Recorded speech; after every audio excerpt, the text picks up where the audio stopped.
கர்த்தருடைய பரிசுத்த நாமம் மகிமைப்படுவதாக. ஒரு நிமிடம் தலைகளை தாழ்த்தி நாம் ஜெபிப்போம். எங்களை நேசிக்கிற அன்பின் பரலோக பிதாவே, இந்த நாளிலும் இந்த நேரத்திலும் உம்மை நோக்கி கூப்பிட உம்முடைய வார்த்தையை பிரசங்கிக்க தந்த பாக்கியத்துக்காக நன்றி தகப்பனே. ஆவியானவரே, என்னை மறைத்து நீர் வெளிப்படுவீராக. உம்முடைய வார்த்தையை தவிர வேறொன்றும் இந்த இடத்துல நான் சொல்லாதபடிக்கு நீர் கிருபையாய் பேசும்படியாய் ஜெபிக்கிற ஆண்டவரே, என் நிமித்தமாய் உம்முடைய மகிமை வெளிப்பட நான் கேட்டுக்கொள்கிற ஆண்டவரே. ஏசப்பா, நீரே மீதியான வேலையில் நடத்தும்படியாக ஜெபிக்கிறேன். ஏசும் நல்ல பிதாவே, ஆமேன். எல்லாரும் முடிச்சுதான் இருக்கீங்களா, இல்லை தூங்கிட்டீங்களா? ஹல்லேலூயா! சத்தமா ஒரு ஹல்லேலூயா சொல்லலாமா? ஆமேன். எல்லாரும் வெளித்திருப்பீர்கள் என்று நான் விசுவாசிக்கிறேன். எல்லாரும் நல்லா சாப்பிடல, ஏதோ கொஞ்சம் சாப்பிட்டீங்க. ஓகே. இந்த நேரத்திலும் எனக்கு கொடுக்கப்பட்டதான தலைப்பில் ஒரு 15 நிமிடம் உங்களிடத்தில் பகிர்ந்து கொண்டு அடுத்த வரவங்கிட்ட ஒப்படைக்கிறேன். கொடுக்கப்பட்டதான தலைப்பு சிலுவை. மத்தேயு 26ஆம் அதிகாரம் 42ஆம் வசனத்தை வாசிக்க கேட்போம். அவர் மறுபடியும் இரண்டாந்தரம் போய் என் பிதாவே இந்த பாத்திரத்தில் நான் பானம் பண்ணினால் ஒழிய இது என்னை விட்டு நீங்க கூடாதாகில் உம்முடைய சித்தத்தின்படி ஆக கடவது என்று ஜெபம் பண்ணினார். இந்த வசனத்துல பாத்தீங்கன்னா, இந்த பாத்திரத்தில் நான் பானம் பண்ணால் ஒழிய, அதாவது பாத்திரம் என்பது ஒருத்தருடைய வாழ்க்கையை இந்த இடத்துல நம்ம பார்க்கிறோம். அதாவது அந்த நேரத்தில் ஆண்டவருடைய வாழ்க்கையில அவருக்கான நோக்கம் என்ன, அவருக்கு பிதா வைத்திருந்த சித்தம் என்ன அப்படிங்கிறத தான் இந்த இடத்துல பார்க்கிறோம். இப்போ நம்ம நம்மளுடைய வாழ்க்கையை எடுத்துக்கிட்டிங்கன்னா, ஒவ்வொருத்தருடைய வாழ்க்கையில ஒவ்வொரு விதமான சித்தமும் ஒவ்வொரு விதமான நோக்கங்களும் இருக்கும். ஆனா இங்க எத்தனை பேரு தேவன் நமக்கான சித்தமாக இதுதான் வைத்திருக்கிறார், நமக்கான சித்தம் நமக்கான நோக்கம் இதுதான் அப்படின்னு தெரிஞ்சு நம்ம செயல்படுறோம்? எத்தனை பேர் சிந்திச்சு பார்த்தீங்கன்னா தெரியும். நம்ம இந்நாள் வரைக்கும் சுயமா யோசிச்சு, நான் இந்த டிகிரி தான் படிக்க போறேன், நான் இந்த வேலையை தான் செய்ய போறேன் அப்படி சொல்லி செய்கிறோமே தவிர்த்து, தேவன் நம்மை படைத்ததற்கான நோக்கம் என்ன, நம்ம ஏன் இந்த இடத்துல இருக்கோம்? சில பேர்லாம் ரொம்ப வேதனைப்படுவாங்க. போய் இந்த குடும்பத்தில் போய் வாக்கப்படுவேனா, போய் இவளை போய் கல்யாணம் முடிப்பேனா, போய் இந்த காலேஜில் போய் நான் அட்மிஷன் போடுவேனா, எல்லாம் தெரியாமல் பண்ணிட்டேன் அப்படி சொல்லி அநேகர் வேதனைப்படுறாங்க. ஆனால் உண்மையாகவே தேவனுடைய சித்தத்தின்படி நான் இந்த காலேஜில் சீட்டு வாங்கினேன், நான் இந்த தேவனுடைய சித்தத்தின்படி தான் என்னோட கல்யாணம் நடந்துச்சு அப்படின்னா, அவங்களுடைய வாழ்க்கையெல்லாம் எடுத்து பார்த்தீங்கன்னா ரொம்ப அற்புதமாக இருக்கும், ரொம்ப ஆச்சரியமாக இருக்கும். அதே போல் இந்த இடத்துல தேவன் அவருடைய நோக்கம் என்ன அப்படிங்கிறத தெரிந்திருந்ததுனால அவர் ஆண்டவர் பிதாவின் இடத்துல போய் ஜெபம் பண்ணுறாரு. பிதாவே, இந்த பாத்திரத்தில் நான் பானம் பண்ணால் ஒழிய என்னை விட்டு நீங்க கூடாதாகில் உம்முடைய சித்தத்தின்படி ஆக கடவது. அவர் இங்க பார்த்தா அவருடைய ஹியூமனிட்டி, அப்புறம் அவர் சரண்டர் பண்றாரு இந்த இடத்துல. இப்போ நம்மளுடைய தேவனுக்கு அந்த நேரத்தில் ரொம்ப கஷ்டமாக இருந்திருக்கும். ஏன்னா அவர் உலகத்தை படைத்த தேவன், நம்ம எல்லாருமே பாவிகள். இப்போ அவர் சிலுவையில் நம்மளுடைய பாவங்களுக்காக அவர் மரிச்சிட்டாரு. இனிமே இந்த ஜனங்கள் எல்லாரும் நம்மளுடைய பிள்ளைகளாக இருப்பாங்க அப்படிங்கிற விசுவாசத்தோடு தான் இன்றைக்கு வரைக்குமே அவர் நம்மளை நோக்கி பார்த்துட்டு இருக்காரு. ஆனால் நம்மெல்லாம் எப்படி இருக்கோம்? அவர் இவ்வளவுதான் பாடுபட்டாலும், அவர் இவ்வளவுதான் கஷ்டப்பட்டாலும், அவருடைய இரத்தத்தையே நமக்காக சிந்தி அவர் மறிச்சாலும், என் ஃப்ரெண்டுக்காக நான் இன்னைக்கு ஒரே ஒரு நாள் தியேட்டர் போய்க்கிறேனே, எங்கள் வீட்டு சூழ்நிலை சண்டே ஆராதனையை கட் பண்ணியே ஆகணும், ஏன்னா என் அண்ணன் பொண்ணுக்கு சடங்கு அப்படின்னு சொல்லி நம்ம எல்லாரும் என்ன பண்ணுறோம்? ஞாயிற்றுக்கிழமை ஆராதனையில் 7:30 சர்வீஸில் ஆண்டவர் 7 மணிக்கே சபையில் உட்கார்ந்துருந்தா பார்ப்போம். இப்போ தான் பாட்டு நடத்திட்டு இருப்பார் பாஸ்டர், நம்ம கொஞ்ச நேரம் கழிச்சு பொறுமையாக போய்க்கலாம், என்ன அவசரம்? ஞாயிற்றுக்கிழமை தான் வராமையா பெற போது, இந்த வாரம் ஞாயிற்று ஞாயிற்றுக்கிழமையை விட்டால் அடுத்த வாரம் ஞாயிற்றுக்கிழமையை அட்டன் பண்ணிக்கலாம். இந்த வாரம் ஃபங்க்ஷனை விட்டால் திரும்ப அதே ஃபங்க்ஷன் வருமா? ஆண்டவர் நம்மளை பார்த்து கொண்டே இருக்காரு. ஒவ்வொரு நாளும் காலையில் எந்திரிச்ச உடனே எத்தனை பேர் இங்கே உண்மையாக சொல்லுவீங்க, நான் எழும்பின உடனே ஆண்டவருடைய சித்தத்துக்காக தான் நான் ஜெபிப்பேன்? எத்தனை பேரால் சொல்ல முடியும்? நான் இன்னைக்கு நாளில் இன்னைக்கு நான் ஒரு சின்ன காரியம் பண்ணுறேன்னா நான் ஆண்டவருடைய சித்தத்தை பார்த்து தான் நான் செய்வேன். அவருக்கு இது விருப்பமா நான் இன்னைக்கு செய்வேன், அவர்கிட்ட நான் கேட்டு தான் செய்வேன். ஆனால் ஒருத்தர் கூட அப்படி செய்ய மாட்டான். ஆனால் ஆண்டவர் அங்கேருந்து பார்த்து கொண்டு இருக்கிறாரு. நான் என் ரத்தத்தெல்லாம் சிந்தி இவனை மீட்டெடுத்தனே, என் ரத்தத்தை கொடுத்து நான் இவனை உயிர்ப்பிச்சிருக்கேனே, ஆனால் அதுக்கான பலனை நம்ம அவருக்கு தர்றதே கிடையாது. இந்நாள் வரைக்கும் குட் ஃப்ரைடே ஆனால் நம்ம 7 வார்த்தையை கேட்க வந்துடுறோம். ஈஸ்டர் ஆனால் உயிர்த்தெழுதலை செலிப்ரேட் பண்ணுறோம். ஆனால் ஆண்டவர் தினம் தினம் என் பிள்ளை என்னைய பாப்பா, தினம் தினம் என் பையன் என்னைய தேடி வருவான், தினம் தினம் என் சித்தத்தை செய்வான், நான் அவனை படைத்ததற்கான நோக்கத்தை அவன் நிறைவேற்றுவான்னு சொல்லி தேவன் தினம் தினம் நமக்காக காத்து கொண்டு இருக்கிறாரு. அவர் சொல்றாரு, நான் வாசல் அண்டையில் நின்று கதவை தட்டுறேன், எனக்காக ஒரே ஒரு நேரம் உன் கதவை தர, நான் உள்ள வந்துக்கிறேன் அப்படி சொன்னா, ஆண்டவரே எனக்கு இப்போ என்ன வயசாகி போச்சு, 10 வயசு தானே ஆகுது, இப்போ நான் பண்ணுற சேட்டையா இனி பின்னாடி நீ பாதிக்க போகுது, ஆண்டவரே எனக்கு என்ன வயசாகி போச்சு, இப்போ தானே கல்யாணம் முடிச்சிருக்கேன், பொறுமையாக நான் ஊழியம் செஞ்சுக்கிறேன் ஆண்டவரேன்னு சொல்லி அவரை தள்ளி தள்ளி தள்ளி தள்ளி வச்சு கடைசியில் 80 வயசு ஆனோன்னு என்ன தெரியுமா சொல்லுவாங்க, ஆண்டவரே எனக்கு இவ்வளோ நாள் நான் உம்மை தேடினேன், ஆனால் என் வாழ்க்கையில் நிம்மதின்னு ஒன்று பெருசாலாம் நான் கண்டுக்கலையே, நான் என் வாழ்க்கையில் பெருசாக ஒன்றும் அற்புதத்தெல்லாம் நான் பார்க்கலையே, நான் கூட தான் நான் சண்டே நேரம் கிடைக்கும் போதெல்லாம் சபையில் போய் ஜெபம் பண்ணிடுவேன், நேரம் கிடைக்கும் போதெல்லாம் பைபிள் வாசிடுவேன், நேரம் கிடைக்கும் பொழுது ஆண்டவரை தேடுறது நல்ல விஷயம் இல்லை, எனக்கு நேரம் இல்லாத பொழுதிலும் நான் ஆண்டவருக்காக என் நேரத்தை செலவு செய்தேன் அப்படின்னு சொல்கிறாங்க தெரியுமா? அதை தான் ஆண்டவர் பார்க்கிறார்.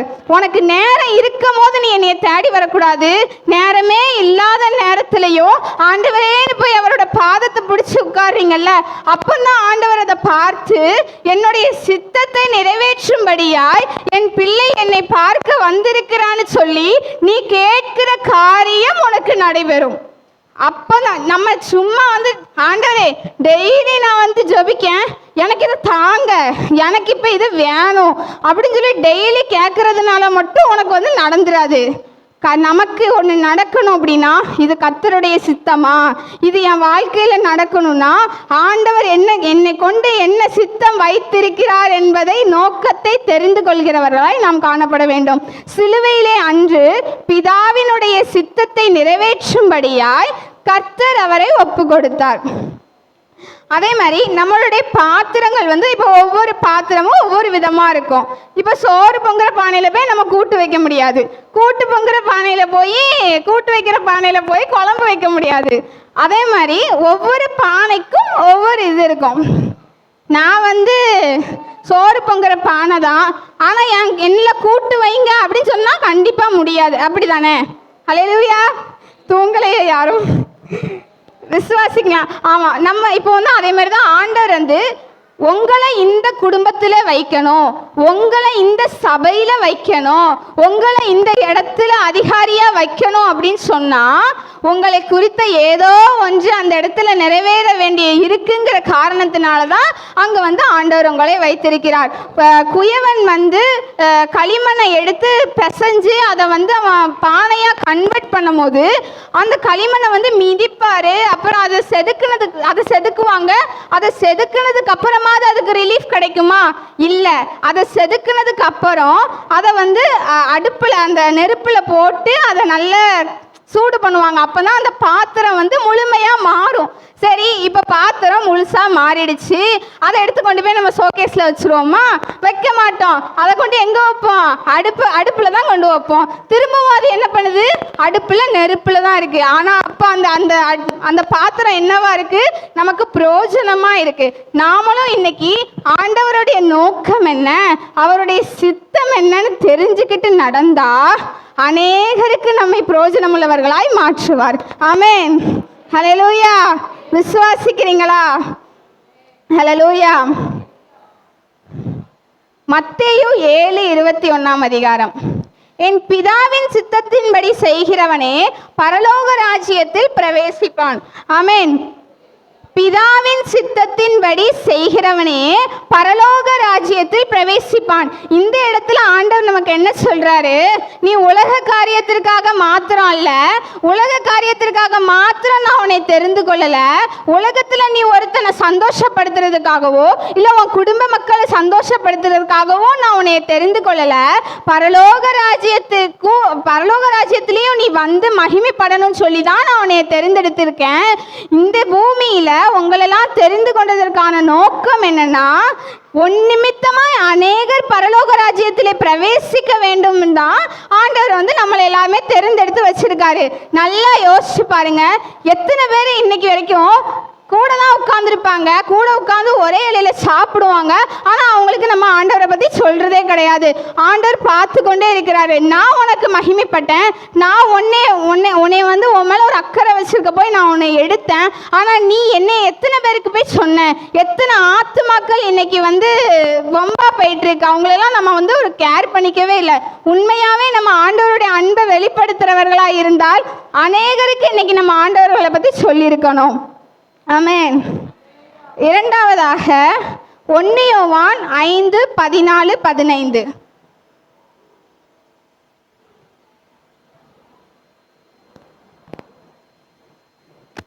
நாம் எதையாகிலும் அவருடைய சித்தத்தின்படி கேட்டால் அவர் நமக்கு செவி கொடுக்கிறார் என்பதே அவரை பற்றி நாம் கொண்டிருக்கிற தைரியம். நாம் எதை கேட்டாலும் அவர் நமக்கு செவி கொடுக்கிறார் என்று நாம் அறிந்திருந்தோமானால் அவரிடத்தில் நாம் கேட்டவைகளை பெற்றுக்கொண்டோம் என்று அறிந்திருக்கிறோம். ஆமென். ஹல்லேலூயா. ஏசப்பா வந்து அந்த ஜெபம் பண்ணும்போது என்ன சொல்லி ஜெபம் பண்ணாங்கன்னா, இந்த பாத்திரம் இந்த பாத்திரத்தில் நான் பானம் பண்ணால் ஒழிய இது என்னை விட்டு நீங்க கூடாதாகில் உம்முடைய சித்தத்தின்படி ஆக கடவது அப்படின்னு சொல்லி ஜெபம் பண்ணியிருப்பாங்க. இன்னைக்கு எத்தனை பேர் வந்து ஒரு லேண்டு வாங்க போகும்போது இந்த லேண்டை நான் வாங்கினா ஆண்டவரே உமக்கு சித்தமான ஜெபம் பண்றீங்க, இல்லைனா ஆண்டவரே இந்த லேண்டை நான் வாங்க போறேன் உம்முடைய சித்தத்தின்படி இந்த லேண்ட் எனக்கு கிடைக்கட்டும் அப்படின்னு சொல்லி ஜெபம் பண்ணிட்டு இருக்கீங்க. நம்ம ஒன்று முடிவு பண்ணிட்டு ஆண்டவரிடத்துல போய் கேட்கக்கூடாது. ஆண்டவருக்கு இது சித்தமா, நம்ம இதை வாங்கினா இது ஆண்டவர் நமக்கு பிரயோஜனம்னு நினைக்கிறார். ஏன்னா நம்ம எல்லாருமே அவரோட பிள்ளைங்க தானே. இன்னைக்கு நம்மளுடைய பிள்ளைங்களுக்கு வந்து ஒரு நம்ம கூட்டிகிட்டு போகும்போது அவன் வந்து ஒரு பாய்சன் டப்பா ஏதாவது பார்த்து இது எனக்கு வேணும் அப்படி சொல்லி கேட்டால் கண்டிப்பாக நம்ம வாங்கி தர மாட்டோம். அப்போ நம்மளே நம்ம பிள்ளைங்களை அவ்வளோ இதாக பார்த்துக்கும் போது நமக்காக சிலுவையில் மரித்த தேவன் அவர் நம்ம எவ்வளவு அதிகமாக நேசித்திருப்பார். நம்ம கேட்ட உடனே கொடுக்கறதுக்காக அவர் வந்து இது பண்ணல. ஒருவேளை நல்ல விஷயம் கேட்டால் தருவார்.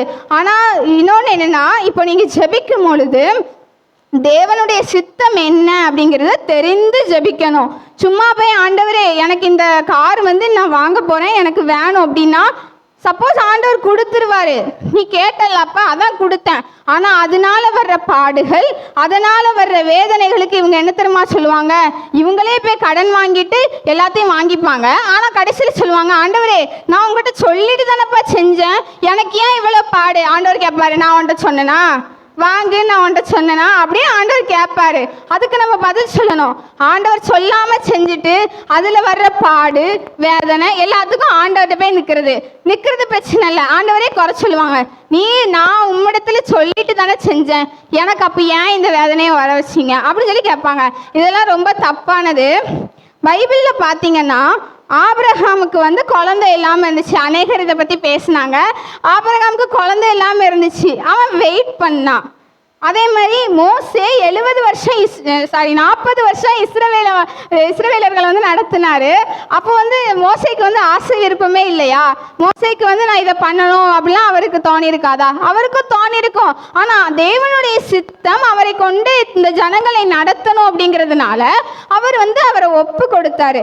அதே மாதிரி யோசேப்பை பார்த்தீங்கன்னா தான் அண்ணன்மார் எல்லாருமே தன்னை ஒதுக்குனாலும் அவனை கொண்டு போய் ஜெயிலில் போட்டாலும் ஆண்டவர் செயல்படும்படி அவன் காத்து கொண்டு இருந்தான். இன்னைக்கு எத்தனை பேர் நம்ம காத்துட்டு இருக்கோம், ஆண்டவர் நமக்காக அதை செய்வார், நம்ம கொஞ்சம் பொறுமையாக இருப்போம் அப்படின்னா ஒருத்தருமே பொறுமையாக இருக்கிறது இல்லை. அதெல்லாம் இல்லை, ஆண்டவரே நாளைக்கே எனக்கு இந்த காலேஜில் இவ்வளோ ஃபீஸ் கட்டணும், இன்னைக்கு ராத்திரியே யாரிடமாவது பேசி காலையில் வந்தோன்னே கதவை தட்டி, இந்தாங்கம்மா 2 லட்சம் ரூபா, இந்த காலேஜில் போய் ஃபீஸை கட்டுங்கன்னு சொல்லி கொடுக்கணும் ஆண்டவரே அப்படின்னு ராத்திரி எல்லாம் ஜெபம் பண்ணுவாங்க. ஏன்? நீ விசுவாசித்தா வேற ஏதாவது ஆண்டவரே ஏற்பாடு பண்ணுவார், இல்லை அதை விட ஒரு நல்ல காலேஜில் உனக்கு கிடைக்கும். ஆனால் அங்கே நின்று ஜெபம் பண்ணுவாங்க, ஆண்டவர் எனக்கு இந்த காலேஜில் தான், நீ அந்த காலேஜில் தான் சீட்டு வாங்கினா அங்கே உனக்கு ஆண்டவர் மகிமைப்பட மாட்டார். ஆமென். அதனால் நம்ம தேவனுடைய சித்தத்தை தெரிந்து கொள்கிறவர்களாக காணப்பட வேண்டும். அண்ட் அதை அந்த சித்தத்தை தெரிந்து கொண்டு அதன்படி ஜெபம் பண்ணுகிறவர்களாக காணப்பட வேண்டும். யோனாவை பார்த்தீங்கன்னா அவன் தேவனுடைய சித்தம் என்னன்னு தெரிஞ்சுக்கிட்டான். ஆனால் அது தேவனுடைய சித்தத்தை செய்யலை. தேவன் அவன்கிட்ட என்ன சொன்னார்? நீ நினிவேக்கு போ அப்படின்னு சொல்லி சொன்னார். ஆனால் தலைவன் எங்கே போனார்? தர்சீஸுக்கு போனார். சரியா தப்பா? தப்பு. நமக்கு தேவன் என்ன சொல்லியிருக்காரோ அதுதான் நம்ம செய்யணும். நம்ம என்ன செய்கிறோம்? ஆண்டவரே, நீர் வாங்க சொன்னது என்னவோ இனோவா காரு தான், ஆனால் எனக்கு பிடிச்சது என்னவோ பென்ஸ் இல்லை, நான் கொஞ்சோல லோன் போட்டு இஎம்ஐ கட்டிக்கிறேனே அப்படின்னீங்கன்னா உங்களுக்கு நாளைக்கு அதை கெட்டுறதுக்கான வாய்ப்பு இல்லாமல் போகும் பொழுது, அந்த கார் உங்களை விட்டு எடுபடும் பொழுது மனதில் வேதனை வரும். அப்போ என்ன தெரியுமா சொல்லுவாங்க? நான் ஆண்டவர்கிட்ட ஜெபம் பண்ணிட்டு தான் நான் வாங்கினேன், ஆனால் எனக்கு மட்டும் ஏன் இந்த பாடுனே எனக்கு தெரியலை, என்னைய மட்டும் ஏன் தான் ஆண்டவர் இப்படி சோதிக்கிறாரோ அப்படின்லாம் சொல்லுவாங்க. நம்ம முதல்லயே ஆண்டவர்கிட்ட கேட்டு வார்த்தைகளை பெற்றுக்கொண்டு அதன்படி நடக்கும் பொழுது கர்த்தர் சகலத்தையும் நேர்த்தியாய் செய்ய வல்லவராயிருக்கிறார். ஆமென். மூணாவதாக கொலோசியர் 2:14-15. கொலோசியர் 2:14-15.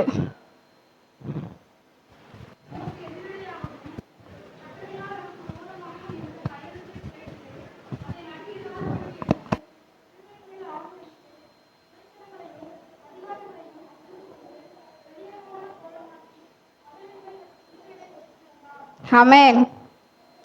மூன்றாவதாக தேவன் என்ன செஞ்சாரு? சிலுவையிலே வெற்றி சிறந்தார். முதலாவதாக என்ன பார்த்தோம்? தேவன் பிதாவினுடைய சித்தம் என்னன்னு தெரிந்து கொண்டாங்க. ரெண்டாவதாக என்ன பார்த்தோம்? சித்தம் என்னன்னு தெரிஞ்சதுக்கு அப்புறம் அதற்காக அவர் ஜெபம் பண்ணாரு.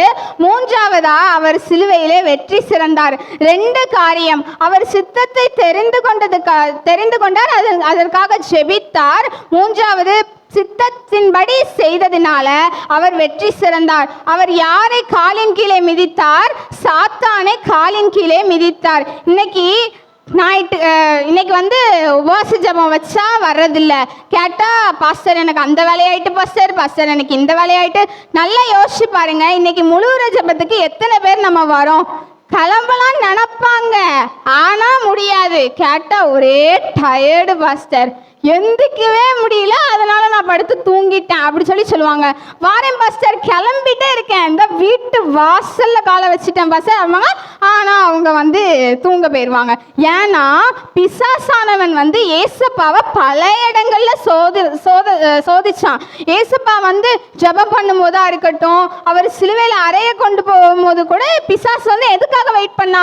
அவர் ஜெயிக்க கூடாது, நம்ம தான் ஜெயிக்கணும்னு சொல்லி அவர் ஜெயிக்க விடக்கூடாதுன்னு அவன் போராடினான். ஆனா ஏசப்பா பிதாவினுடைய சித்தம் நிறைவேறும்படியாய் அவரை ஒப்பு கொடுத்து கடைசி நிமிஷம் வரைக்கும் அவர் பிதாவினுடைய சித்தத்தின்படி செய்ததுனால அன்னைக்கு சிலுவையிலே அவர் வெற்றி சிறந்தார். இன்னைக்கு நீங்களும் நானும் பிதா அவருடைய பிள்ளைகளா இருக்கோம். இந்த சபையில இருக்கோம், அநேகருக்கு வெளிச்சமாகவும் இருக்கும்.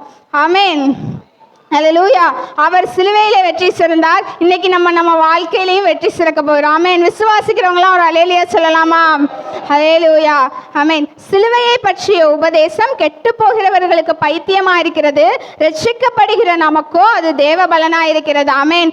நம்ம அதிகமாய் தேவனை தேட, அதிகமாய் அவரை வாஞ்சித்து பார்க்க, அவருடைய சித்தத்தின்படி செய்ய, அவருடைய உபதேசங்களை கை கொள்ளும் போது அது நமக்கு தேவ பலனா இருக்கு. இன்றைக்கு இங்கிருந்து கடந்து செல்கிற ஒவ்வொருத்தருக்கும் தேவ பலன் கிடைத்திருக்கும் நான் விசுவாசிக்கிறேன். கர்த்தர் தாமே இந்த செய்தியை ஆசீர்வதிப்பாராக. ஒரு நிமிடம் தலைகளை தாழ்த்தி நம்ம ஜெபிப்போமா? எங்களை நேசிக்கிற அன்பின் பரலோக பிதாவே, ஆசீர்வதிக்கப்பட்ட இந்த வேலைக்காக நன்றி ஏசப்பா. இந்த நேரத்திலும் உம்முடைய வார்த்தையை பிரசங்கிக்க தந்த ஸ்லாக்கியத்திற்காக நன்றி தகப்பனே. ஆவியானவரே, நீர் அவர்களோடு இடைபெற்றிருப்பீர் என்று நான் விசுவாசிக்கிறேன் தகப்பனே. மீதியான வேலையை உம்முடைய கரத்துல ஒப்படைக்கிறோம். நீரே பொறுப்பெடுத்து வழி நடத்துங்க. இயேசுவின் நல்ல பிதாவே.